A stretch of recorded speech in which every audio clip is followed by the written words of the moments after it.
பிரியமானவர்களே, இந்த நாள் உங்கள் அனைவருக்கும் இனிய நாளாக அமையட்டும். அன்னையாம் திரு அவை இன்று லூர்து நகர் புனித கன்னிமரியா நினைவு விழாவை கொண்டாடுகின்றது.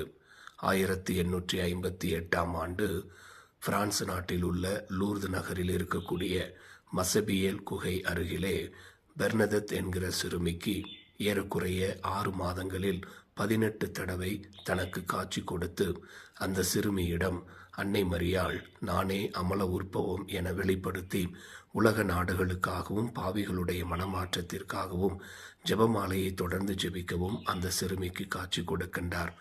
லூர்து அன்னையின் திருவிழாவை சிறப்பிக்கிற இந்த நாளிலே நாமும் தொடர்ந்து உலக நாடுகளுக்காகவும் பாவிகளுடைய மனமாற்றத்திற்காகவும் நமது மனமாற்றத்திற்காகவும் தொடர்ந்து ஜெபிப்போம். அன்னையின் பரிந்துரையை நாடுவோம். அவளிடத்திலே நம்பிக்கை கொள்ளுவோம். ஜெபமாலையை தொடர்ந்து ஜெபிப்போம். திருவிழா நல்வாழ்த்துக்கள். ஆமென்.